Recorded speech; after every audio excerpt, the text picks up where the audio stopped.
Hi friends, എല്ലാവർക്കും Righteous IAS ന്റെ civil service foundation കോഴ്സിലേക്ക് സ്വാഗതം. അപ്പം ഇന്ന് ഞാൻ നിങ്ങളോട് ഡിസ്കസ് ചെയ്യാൻ പോകുന്ന ടോപ്പിക് ഇന്ത്യൻ പൊളിറ്റി ആണ്. ഇന്ത്യൻ പൊളിറ്റിയിൽ തന്നെ കോൺസ്റ്റിറ്റ്യൂന്റ് അസംബ്ലിയാണ് ഇന്ന് ഞാൻ നിങ്ങളോട് ഡിസ്കസ് ചെയ്യാൻ പോകുന്ന ടോപ്പിക്. അപ്പം ഈ വീഡിയോയിൽ ഞാൻ പ്രധാനമായിട്ട് ഉൾപ്പെടുത്തിയിരിക്കുന്നത് കോൺസ്റ്റിറ്റ്യൂന്റ് അസംബ്ലി രൂപീകരിച്ച ആ കാലഘട്ടം, അതേപോലെ തന്നെ കോൺസ്റ്റിറ്റ്യൂന്റ് അസംബ്ലിയിലെ മെമ്പേഴ്സ്, ഈ രണ്ട് കാര്യങ്ങൾ മാത്രമാണ് ഈ വീഡിയോയിൽ ഞാൻ ഉൾപ്പെടുത്തിയിരിക്കുന്നത്. നമ്മൾ കോൺസ്റ്റിറ്റ്യൂന്റ് അസംബ്ലിയാണ് പഠിക്കാൻ പോകുന്നത് അല്ലേ? അതിന് മുമ്പ് നമുക്ക് കോൺസ്റ്റിറ്റ്യൂഷൻ എന്താണെന്ന് നോക്കാം. അപ്പം ഇന്ത്യൻ കോൺസ്റ്റിറ്റ്യൂഷൻ എഴുതി ഉണ്ടാക്കാൻ വേണ്ടിയിട്ടാണ് ഈ ഭരണഘടനാ നിർമ്മാണ സമിതി അല്ലെങ്കിൽ കോൺസ്റ്റിറ്റ്യൂന്റ് അസംബ്ലി രൂപീകരിച്ചത്. അപ്പോൾ എന്താണ് ഈ കോൺസ്റ്റിറ്റ്യൂഷൻ എന്ന് നമുക്ക് നോക്കാം. കോൺസ്റ്റിറ്റ്യൂഷൻ എന്ന് പറയുന്നത് കുറച്ച് നിയമങ്ങളാണ്. സിമ്പിളായിട്ട് പറഞ്ഞാൽ constitution is A set of rules, കുറച്ച് നിയമങ്ങൾ. അതിപ്പോൾ ഏതൊരു ഓർഗനൈസേഷൻ പ്രവർത്തിക്കണമെങ്കിലും അവിടെ കുറച്ച് നിയമങ്ങൾ വേണം. ആ നിയമങ്ങളുടെ അടിസ്ഥാനത്തിലും ആ നിയമങ്ങളുടെ നിർദ്ദേശത്തിന് അനുസരിച്ചൊക്കെ ആയിരിക്കും ഏതൊരു ഓർഗനൈസേഷൻ റൺ ചെയ്യുന്നത്. ഈവൻ നമ്മുടെ ഫാമിലിയിലെ കാര്യം നോക്കിയാലും അങ്ങനെ തന്നെയല്ലേ? നമ്മുടെ ഫാമിലിയിൽ കുറേ നമ്മൾ ഫോളോ ചെയ്യുന്ന കുറേ ചിട്ടകളുണ്ട്, അല്ലെങ്കിൽ കുറച്ച് ആചാരങ്ങളുണ്ട്. ഇവയൊക്കെ ഫോളോ ചെയ്ത് തന്നെയാണ് നമ്മുടെ ഫാമിലി റൺ ചെയ്യുന്നത്. അപ്പം ഈ നിയമങ്ങൾ അവിടെ എഴുതി വെച്ചിട്ടില്ല.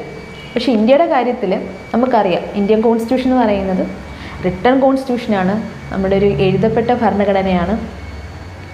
അപ്പോൾ ഇത് എഴുതി വെച്ചിട്ടുണ്ട്.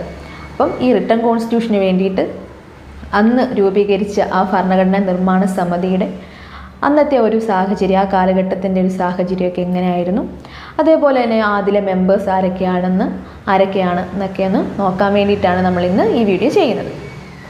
അപ്പം ഫസ്റ്റ് ഓഫ് ഓൾ നമുക്ക് ആ സ്ലൈഡ് ശ്രദ്ധിക്കാം. 1945-46 കാലഘട്ടമാണത്. അപ്പം ഈ 45-46 കാലഘട്ടം എന്ന് പറയുന്നത് ലോകം മൊത്തം ഒരു മാറ്റത്തിന് വിധേയമായിക്കൊണ്ടിരിക്കുന്ന സമയമാണ്. പ്രധാനമായിട്ടും ഫസ്റ്റ് പോയിന്റ് അത് തന്നെയാണ്, end of second world war, രണ്ടാം ലോക മഹായുദ്ധം അവസാനിക്കുകയാണ്. അപ്പം അതുവരെ രാജ്യങ്ങളെല്ലാം തന്നെ പല കക്ഷികളിൽ ചേർന്ന് നിന്ന്, പലരുടെയും കൂട്ടുചേർന്ന് നിന്ന് യുദ്ധം ചെയ്തുകൊണ്ടിരുന്നു. പലർക്കും വേണ്ടി പല രാജ്യങ്ങൾ യുദ്ധം ചെയ്തുകൊണ്ടിരുന്നു. തങ്ങൾ അറിഞ്ഞും അറിയാതെയും ഒക്കെ ഇവർ യുദ്ധത്തിൻ്റെ ഭാഗമായിക്കൊണ്ടിരുന്നു പല രാജ്യങ്ങളും. അപ്പോൾ ആ രണ്ടാം ലോക മഹായുദ്ധം അവസാനിച്ചു കഴിഞ്ഞപ്പോൾ അന്നുണ്ടാക്കിയ സഖ്യങ്ങളും യുദ്ധത്തിന് വേണ്ടി രൂപീകരിച്ച അലയൻസും കാര്യങ്ങളും എല്ലാം മാറി പുതിയ പൊളിറ്റിക്സ് ഉണ്ടാവുകയാണ്. അമേരിക്ക, റഷ്യ എന്ന രണ്ട് വൻ ചേരികൾ ഉടലെടുക്കുകയാണ്. അങ്ങനെ ഒരുപാട് മാറ്റങ്ങൾ ലോകത്തുണ്ടാവുകയാണ്. തീർച്ചയായിട്ടും ഇതിൻ്റെ പ്രതിഫലനം ഇന്ത്യയിലും ഉണ്ടായിട്ടുണ്ട്, അതേപോലെ ബ്രിട്ടനിലും ഉണ്ടായിട്ടുണ്ട്. അപ്പം ഇന്ത്യയിലുണ്ടായ മാറ്റം എന്ന് പറഞ്ഞു കഴിഞ്ഞാൽ വളരെ ഇമ്പോർട്ടൻ്റ് ആയിട്ടുള്ളൊരു സംഭവമാണത്. നമ്മുടെ ദേശീയ പ്രസ്ഥാനം അതിൻ്റെ അന്തിമ ഘട്ടത്തിലെത്തി നിൽക്കുകയാണ്. ഇന്ത്യൻ നാഷണൽ കോൺഗ്രസ് രൂപീകരിച്ചത് തന്നെ നമ്മുടെ ഇന്ത്യയുടെ ജനങ്ങൾക്ക് വേണ്ടിയിട്ട് ഒരു ദേശീയത ഉടലെടുക്കുന്നു. അതിലൂടെ നമ്മുടെ സ്വാതന്ത്ര്യം നേടിയെടുക്കാൻ വേണ്ടിയിട്ടാണ്. അപ്പോൾ അതിൻ്റെ അന്തിമ ഘട്ടത്തിൽ എത്തി നിൽക്കുക എന്ന് പറഞ്ഞു കഴിഞ്ഞാൽ ഇനി സ്വാതന്ത്ര്യമല്ലാതെ, അതായത് ബ്രിട്ടൻ ഇന്ത്യയിൽ വിട്ടു പോകണം, ഇന്ത്യക്ക് സ്വാതന്ത്ര്യമല്ലാതെ മറ്റൊന്നും ഞങ്ങൾക്ക് വേണ്ട എന്ന ഉറച്ച തീരുമാനത്തിൽ എത്തി നിൽക്കുകയാണ് ഇന്ത്യൻ നാഷണൽ കോൺഗ്രസ്. അതോടൊപ്പം തന്നെ ബ്രിട്ടനിലും മാറ്റങ്ങൾ സംഭവിക്കുകയാണ്. ബ്രിട്ടനിൽ ഭരണമാറ്റം ഉണ്ടാകുന്നു, ലേബർ പാർട്ടി അധികാരത്തിൽ എത്തുന്നു. ഇന്ത്യയോട് അനുകൂല മനോഭാവം പുലർത്തുന്ന ഒരു രാഷ്ട്രീയ പാർട്ടിയാണ് ലേബർ പാർട്ടി. അപ്പോൾ ക്ലെമന്റ് ആറ്റ്ലിയുടെ നേതൃത്വത്തിൽ ലേബർ പാർട്ടി അധികാരത്തിലെത്തുകയാണ്. അതോടൊപ്പം തന്നെ ബ്രിട്ടൻ്റെ അന്നത്തെ ഒരു അവസ്ഥയെന്ന് പറയുന്നത് വളരെ അത്ര നല്ല അവസ്ഥയായിരുന്നില്ല. അതായത് രണ്ടാം ലോക മഹായുദ്ധം ബ്രിട്ടന് സമ്മാനിച്ചത് സാമ്പത്തികമായും സാങ്കേതികമായിട്ടുമുള്ള തകർച്ചകൾ തന്നെയാണ്. ഇങ്ങനെയൊക്കെയുള്ളൊരു സാഹചര്യത്തിൽ വീണ്ടും സ്വാതന്ത്ര്യം ആവശ്യപ്പെടുന്ന ഇന്ത്യയുമായിട്ടൊരു യുദ്ധത്തിനോ അല്ലെങ്കിൽ ഇന്ത്യ വീണ്ടും അടിച്ചമർത്തുവാനോ ഒന്നും മുതിരാനുള്ളൊരു ശേഷി യാഥാർത്ഥ്യത്തിൽ ബ്രിട്ടൻ ഉണ്ടായിരുന്നില്ല. അങ്ങനെയൊക്കെ നോക്കുമ്പോൾ ബ്രിട്ടൻ മാനസികമായി തന്നെ ഇന്ത്യയിൽ നിന്ന് മടങ്ങുവാൻ തയ്യാറെടുക്കുകയാണ്. അപ്പം ഇന്ത്യയിൽ നിന്ന് ബ്രിട്ടൻ മടങ്ങുവാൻ മാനസികമായി തയ്യാറെടുത്തു കഴിഞ്ഞു. ഇന്ത്യയിൽ നിന്ന് ബ്രിട്ടൻ മടങ്ങുക എന്ന് പറഞ്ഞാൽ ഇനി മുതൽ ബ്രിട്ടീഷ് ഇന്ത്യ ഇല്ല, ഇനി പുതിയ ഇന്ത്യയാണ്, സ്വതന്ത്ര ഇന്ത്യയാണ്. ഇവിടെ നമുക്ക് ഒരുപാട് ചോദ്യങ്ങളുണ്ടാകുന്നു. സ്വതന്ത്ര ഇന്ത്യ, പുതിയൊരു രാജ്യം ഉടലെടുക്കുകയാണ്. ഈ രാജ്യത്തിൻ്റെ പൗരന്മാരാരൊക്കെയാണ്? ഈ രാജ്യത്തിലെ പൗരന്മാരുടെ അവകാശങ്ങൾ എന്തൊക്കെയാണ്? ഇതെങ്ങനെ സംരക്ഷിക്കപ്പെടണം? അല്ലെങ്കിൽ ഈ ഇന്ത്യൻ സൊസൈറ്റി അവരുയർത്തിപ്പിടിക്കേണ്ട മൂല്യം, ധാർമ്മിക ബോധം, ഇതൊക്കെ എന്താണ്? അങ്ങനെ നിരവധി ചോദ്യങ്ങൾ. തീർച്ചയായിട്ടും ഇതിനുള്ള ഉത്തരങ്ങൾ കണ്ടെത്തിയെങ്കിൽ മാത്രമേ പുതിയൊരു രാജ്യത്തിന് പുതിയൊരു ഭരണ സംവിധാനം ഉണ്ടാകൂ. ആ ഭരണ സംവിധാനത്തിലൂടെ അവിടുത്തെ പ്രജകൾക്ക് നല്ല രീതിയിൽ ജീവിക്കാൻ പറ്റും. അവിടെയാണ് നമ്മുടെ ഈ കോൺസ്റ്റിറ്റ്യൂൻ്റ് അസംബ്ലിയുടെ, ഭരണഘടനാ നിർമ്മാണ സമിതിയുടെ പ്രാധാന്യവും ആവശ്യവും ഉണ്ടാവുന്നത്.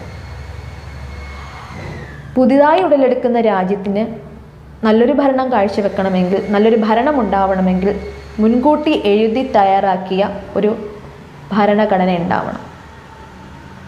അതിനു വേണ്ടിയിട്ട് അവിടെ തീർച്ചയായിട്ടും ഒരു ഭരണഘടനാ നിർമ്മാണ സമിതി വേണം. അപ്പോൾ അന്നത്തെ ബ്രിട്ടീഷ് പ്രൈം മിനിസ്റ്റർ ആയിരുന്ന ക്ലെമന്റ് ആറ്റ്ലി അദ്ദേഹത്തിൻ്റെ ക്യാബിനറ്റിലെ 3 അംഗങ്ങളെ, അവരുടെ പേര് AV അലക്സാണ്ടർ, പെറ്റ്വിൽ ലോറൻസ്, അതേപോലെ സ്റ്റാഫോർഡ് ക്രിപ്സ്, ഈ 3 അംഗങ്ങളെ ഇന്ത്യയിലേക്ക് അയക്കുകയാണ്. 2 ആവശ്യങ്ങൾക്ക് വേണ്ടിയിട്ടാണ് ഇവരെ ക്ലെമന്റ് ആറ്റ്ലി ഇന്ത്യയിലേക്ക് അയക്കുന്നത്. ഒന്ന്, ബ്രിട്ടൻ ഇന്ത്യയിൽ നിന്ന് പിൻവാങ്ങുമ്പോൾ അവിടെ ഒരു അധികാര കൈമാറ്റമല്ലേ, അപ്പോൾ അവിടെ കുറച്ച് വ്യവസ്ഥകൾ വേണം. ഒരുപാട് വ്യവസ്ഥകളുടെ പുറത്താണ് ബ്രിട്ടൻ ഇന്ത്യയിൽ നിന്ന് പിൻവാങ്ങുന്നത്. ആ വ്യവസ്ഥകളെക്കുറിച്ച് ചർച്ച ചെയ്യാനും അതേപോലെ തന്നെ ഇന്ത്യക്കൊരു ഭരണഘടന എഴുതിയുണ്ടാക്കാൻ ഒരു ഭരണഘടനാ നിർമ്മാണ സമിതി രൂപീകരിക്കണം. അതിൻ്റെ കാര്യങ്ങൾ ഇന്ത്യൻ നേതാക്കളുമായി ചർച്ച ചെയ്യാനും കൂടിയായിട്ടാണ് ഈ 3 അംഗ സംഘത്തെ ക്ലെമന്റ് ആറ്റ്ലി ഇന്ത്യയിലേക്ക് അയക്കുന്നത്. ഈ 3 അംഗ സംഘത്തെ അറിയപ്പെടുന്ന പേര് ക്യാബിനറ്റ് മിഷൻ എന്നാണ്. ക്യാബിനറ്റ് മിഷൻ 1946 മാർച്ചിൽ ഇന്ത്യയിലെത്തുകയാണ്. നിങ്ങൾക്ക് ആ സ്ലൈഡിൽ കാണാം. ആ സ്ലൈഡിൽ ഞാൻ ആ മെമ്പേഴ്സിൻ്റെ പേരുകൾ ഉൾപ്പെടുത്തിയിട്ടുണ്ട്. അപ്പം ഇന്ത്യയിൽ ക്യാബിനറ്റ് മിഷൻ എത്തി. അപ്പം അന്നത്തെ നമ്മുടെ ഇന്ത്യയുടെ സാഹചര്യം എന്ന് പറയുന്നത് മറ്റൊരു ആഭ്യന്തര സാഹചര്യം മറ്റൊരു രീതിയിലാണ്. ഹിന്ദു മുസ്ലിം വർഗീയത, അത് ബ്രിട്ടീഷുകാർ വിഭാവന ചെയ്ത ഹിന്ദു മുസ്ലിം വർഗീയത അതിൻ്റെ ഏറ്റവും പീക്കിൽ എത്തി നിൽക്കുന്ന അവസ്ഥയാണ്.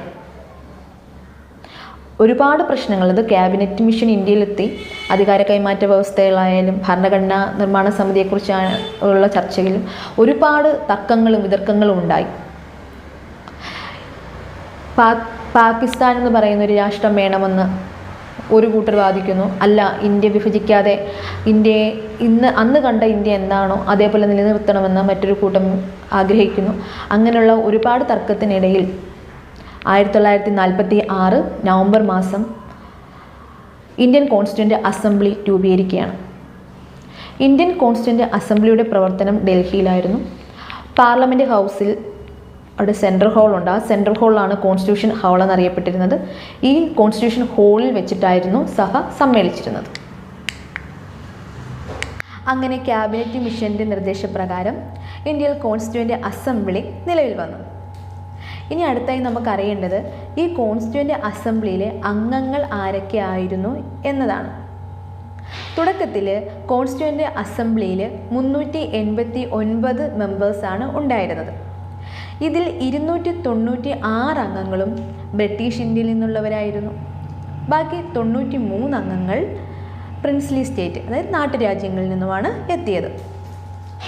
ഇവിടങ്ങളിലേക്കെല്ലാം, അതായത് ബ്രിട്ടീഷ് ഇന്ത്യയിലേക്കും പ്രിൻസ്ലി സ്റ്റേറ്റിലേക്കും സീറ്റ് അലോട്ട് ചെയ്തത് അവിടുത്തെ ജനസംഖ്യയ്ക്ക് ആനുപാതികമായിട്ടാണ്. എങ്കിൽ മാത്രമേ നമ്മുടെ ഭരണഘടനാ നിർമ്മാണ സമിതിയിൽ എല്ലാ ജനങ്ങളുടെയും പ്രതിനിധികളുണ്ടാവുകയുള്ളൂ, എല്ലാ വിഭാഗങ്ങളുടെയും പ്രതിനിധികളുണ്ടാവും. എല്ലാവരുടെയും പ്രശ്നങ്ങൾ മനസ്സിലാക്കണം, എല്ലാവരുടെയും അവകാശങ്ങൾ സംരക്ഷിക്കണം. അതിനൊക്കെ വേണ്ടിയിട്ടാണ് നമ്മുടെ ഈ ഭരണഘടന എഴുതിയുണ്ടാക്കുന്നത്. അപ്പോൾ തീർച്ചയായിട്ടും എല്ലാ വിഭാഗങ്ങളുടെയും പ്രതിനിധികൾ ആ സഭയിൽ ഉണ്ടായിരിക്കണമെന്നുള്ളത് നമ്മുടെ നേതാക്കന്മാരുടെ ഒരു നിർബന്ധ ബുദ്ധിയായിരുന്നു. അപ്പോൾ അങ്ങനെയാണ് ഈ സീറ്റിൻ്റെ അലോക്കേഷൻ നടക്കുന്നത്. ഇനി നമുക്ക് ബ്രിട്ടീഷ് ഇന്ത്യയിലെ കാര്യം നോക്കാം. ബ്രിട്ടീഷ് ഇന്ത്യ എന്നത് ബ്രിട്ടീഷ് ഗവർണേഴ്സോ ചീഫ് കമ്മീഷണേഴ്സോ നേരിട്ട് ഭരണം നടത്തുന്ന ഇന്ത്യയിലെ പ്രവിശ്യകളെയാണ് ഈ ബ്രിട്ടീഷ് ഇന്ത്യ എന്നറിയപ്പെട്ടത്. ബ്രിട്ടീഷ് ഇന്ത്യയിൽ ലെജിസ്ലേറ്റീവ് അസംബ്ലികളുണ്ടായിരുന്നു. ഈ ലെജിസ്ലേറ്റീവ് അസംബ്ലിയിലെ അംഗങ്ങൾ ഇൻഡയറക്റ്റായിട്ട് തിരഞ്ഞെടുക്കപ്പെട്ട വ്യക്തികളെയാണ് നമ്മൾ കോൺസ്റ്റിറ്റ്യൂൻ്റ് അസംബ്ലിയിലേക്ക് അയച്ചത്. ബ്രിട്ടീഷ് ഇന്ത്യയിലെ ലെജിസ്ലേറ്റീവ് അസംബ്ലിയിലെ അംഗങ്ങൾ ഇൻഡയറക്റ്റായിട്ട് തിരഞ്ഞെടുക്കപ്പെട്ട വ്യക്തികളാണ് കോൺസ്റ്റിറ്റ്യൂവൻ്റ് അസംബ്ലിയിൽ എത്തിയത്. ഈ ലെജിസ്ലേറ്റീവ് അസംബ്ലി എന്ന് പറയുമ്പോൾ നമ്മുടെ ഇന്നത്തെ ഒരു സംവിധാനമല്ല അന്ന് ജനസംഖ്യയുടെ ചെറിയൊരു ശതമാനത്തിന് മാത്രമേ വോട്ടവകാശം നൽകിയിരുന്നുള്ളൂ. ആ ചെറിയൊരു ശതമാനം ജനങ്ങൾ തിരഞ്ഞെടുത്ത ഒരു സഭയാണ് അന്നത്തെ നിയമനിർമ്മാണ സഭ. ആ സഭ ഇൻഡയറക്റ്റായിട്ട് തിരഞ്ഞെടുത്താണ് കോൺസ്റ്റിറ്റ്യൂവൻ്റ് അസംബ്ലിയിലേക്ക് മെമ്പേഴ്സിനെ അയച്ചത്. ഓക്കെ, നമുക്കിനി അടുത്തത് പ്രിൻസ്ലി സ്റ്റേറ്റിൻ്റെ കാര്യം നോക്കാം. പ്രിൻസ്ലി സ്റ്റേറ്റിൽ head of the princely state നാട്ടുരാജ്യമാണ്, അപ്പോൾ രാജാവാണ്. അപ്പം രാജാവിന് താല്പര്യമുള്ള വ്യക്തികളുടെ പേര് അദ്ദേഹം നിർദ്ദേശിക്കും. അദ്ദേഹം നാമനിർദ്ദേശം ചെയ്യുന്ന വ്യക്തികളാണ് കോൺസ്റ്റിറ്റ്യൂവൻ്റ് അസംബ്ലിയിലേക്ക് പോയത്. അപ്പോൾ ഇതിലൂടെ നമുക്ക് മനസ്സിലാക്കാം, കോൺസ്റ്റിറ്റ്യൂവൻ്റ് അസംബ്ലി ഒരിക്കലും ഒരു പൂർണ്ണമായിട്ടൊരു എലക്റ്റഡ് ബോഡിയല്ല, അതേപോലെ പൂർണ്ണമായിട്ടൊരു നോമിനേറ്റഡ് ബോഡിയുമല്ല. കോൺസ്റ്റിറ്റ്യൂവൻ്റ് അസംബ്ലി പാർഷ്യലി എലക്റ്റഡ് ആണ്, പാർഷ്യലി നോമിനേറ്റഡ് ബോഡിയാണ്. എന്നിരുന്നാൽ പോലും, അതായത് ഒരു സാർവത്രിക വോട്ടവകാശ നിയമത്തിൻ്റെ പുറത്ത് നിലവിൽ വന്ന ഒരു സംവിധാനം അല്ല എങ്കിൽ പോലും അന്ന് ഇന്ത്യയിൽ ഉണ്ടായിരുന്ന എല്ലാ ജനവിഭാഗങ്ങളുടെ ഒരു റെപ്രസെൻറ്റേഷൻ നമ്മുടെ കോൺസ്റ്റിറ്റ്യൂവൻ്റ് അസംബ്ലിയിൽ കാണാമായിരുന്നു. അതായത് ഹിന്ദുസിൻ്റെ ആവട്ടെ, മുസ്ലിം, സിഖ്, പാഴ്സീസ്, ആംഗ്ലോ ഇന്ത്യൻസ്, എല്ലാ കമ്മ്യൂണിറ്റിയുടെ ഒരു റെപ്രസെൻറ്റേഷൻ ഇന്ത്യൻ കോൺസ്റ്റിറ്റ്യൂവൻ്റ് അസംബ്ലിയിൽ ഉണ്ടായിരുന്നു. അത് നമുക്ക് അഭിമാനിക്കാവുന്നൊരു കാര്യം തന്നെയാണ്. അതേപോലെ തന്നെ അന്നത്തെ എല്ലാ പ്രമുഖ ലീഡേഴ്സിൻ്റെയും സാന്നിധ്യവും നമ്മുടെ കോൺസ്റ്റിറ്റ്യൂവൻ്റ് അസംബ്ലിയിൽ കാണാം. എന്ന് പറയുമ്പോഴും ഓർത്തിരിക്കേണ്ട ഒരു കാര്യമുണ്ട്, മഹാത്മാഗാന്ധി അതേപോലെ MA ജിന്ന, ഈ രണ്ട് വ്യക്തികളും അന്ന് നമ്മുടെ കോൺസ്റ്റിറ്റ്യൂവൻ്റ് അസംബ്ലിയിൽ ഉണ്ടായിരുന്നില്ല. അവർ രണ്ടുപേരും കോൺസ്റ്റിറ്റ്യൂവൻ്റ് അസംബ്ലിയുടെ ഭാഗമായിരുന്നില്ല. അപ്പോൾ ഞാൻ പ്രധാനമായിട്ടും ഈ വീഡിയോയിൽ നിന്ന് പറഞ്ഞിരുന്നത് കോൺസ്റ്റിറ്റ്യൂവൻ്റ് അസംബ്ലി രൂപീകരിക്കപ്പെട്ട ആ കാലഘട്ടത്തെക്കുറിച്ചും അതേപോലെ കോൺസ്റ്റിറ്റ്യൂവൻ്റ് അസംബ്ലിയിലെ മെമ്പേഴ്സിനെ കുറിച്ചുമാണ് ഈ വീഡിയോയിൽ പറഞ്ഞത്. ഇത് നിങ്ങൾക്ക് മനസ്സിലായി എന്ന് ഞാൻ വിശ്വസിക്കുന്നു. തുടർന്നുള്ള കോൺസ്റ്റിറ്റ്യൂവൻ്റ് അസംബ്ലിയുടെ പ്രവർത്തനങ്ങളെക്കുറിച്ചും ഭരണഘടനയെക്കുറിച്ചൊക്കെയുള്ളൊരു വീഡിയോ നമ്മൾ അപ്ലോഡ് ചെയ്യുന്നുണ്ട്. അപ്പോൾ ഇത് ഇഷ്ടമായെങ്കിൽ ഈ വീഡിയോ ലൈക്ക് ചെയ്യുക, ഷെയർ ചെയ്യുക, അതുപോലെ നമ്മുടെ ചാനൽ സബ്സ്ക്രൈബ് ചെയ്യുക. Thank you.